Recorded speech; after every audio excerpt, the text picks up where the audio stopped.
wabarakatuh. Selamat pagi dan salam sejahtera untuk kita semua. Perkenalkan, saya Olivia Carolina, peserta dasar BPSDM Kemendagri dari Kementerian Imigrasi dan Pemasyarakatan. Pada kesempatan ini, saya akan berbagi pengalaman selama mengikuti pembelajaran pada hari pertama dan kedua agenda ketiga. Pada modul pertama, saya mengikuti pembelajaran secara asinkronus, belajar secara mandiri dan melalui modul, serta bahannya yang telah disiapkan. Materi yang saya pelajari adalah manajemen, aparatur sipil negara, dan smart ASN, khususnya tentang kedudukan, peran, hak, dan kewajiban, serta kode etik ASN, serta literasi digital. Jujur, di awal saya merasa cukup kewalahan karena materi ini cukup padat. Namun, semakin saya membaca, saya semakin menyadari betapa pentingnya memahami bahwa sebagai ASN, saya bukan sekedar pegawai biasa, saya adalah bagian dari mesin pelayan publik yang harus profesional, berintegritas, dan bebas dari intervensi politik.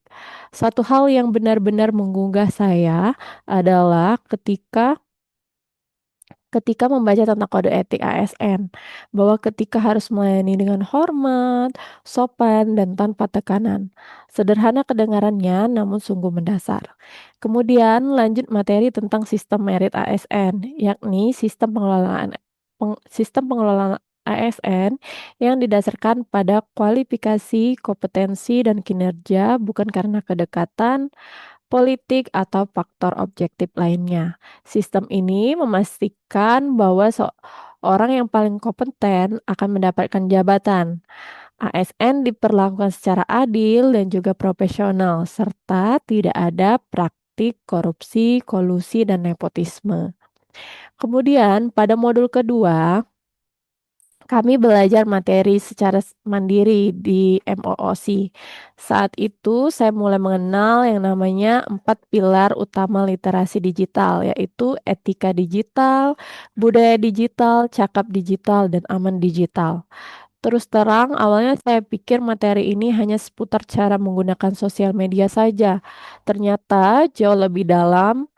Yang paling membuat saya tertegun adalah ketika membaca tentang etika digital, bahwa setiap ASN harus mampu berinteraksi di ruang digital dengan tetap menjunjung tinggi nilai-nilai Pancasila dan Bhinneka Tunggal Ika. Artinya, apa yang kita tulis, kita bagikan, bahkan kita komentari di dunia maya, mencerminkan identitas diri kita sendiri sebagai aparatur sipil negara.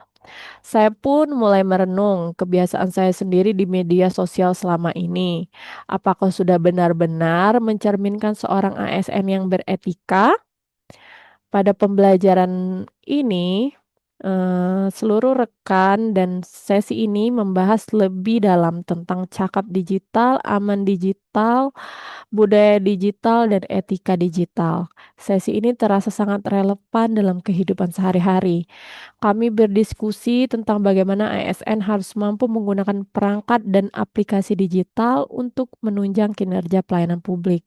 Namun, di sisi lain, kami juga diingatkan tentang ancaman nyata di dunia digital, mulai dari hoax, phishing, kebocoran data pribadi, hingga kejahatan cyber yang semakin canggih.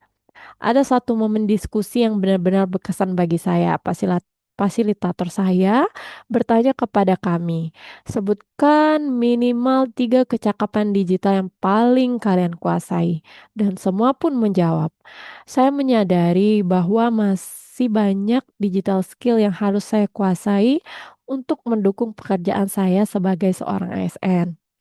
Dari 2 hari pembelajaran ini, saya membawa satu komitmen sederhana namun penting. Sebagai seorang ASN, saya harus hadir di ruang digital, tidak hanya sebagai pengguna, tetapi sebagai teladan yang beretika, berbudaya, cakap, dan aman dalam setiap langkah digitalnya. Karena di era ini, reputasi seorang ASN tidak hanya terbentuk di kantor, tetapi juga di layar ponselnya. Saya berterima kasih kepada fasilitator dan panitia telah merancang pembelajaran ini dengan begitu terstruktur. Semoga apa yang kami pelajarin tidak hanya berhenti di ruang pelatihan, tetapi benar-benar kami wujudkan dalam kehidupan sehari-hari. Wassalamualaikum warahmatullahi wabarakatuh.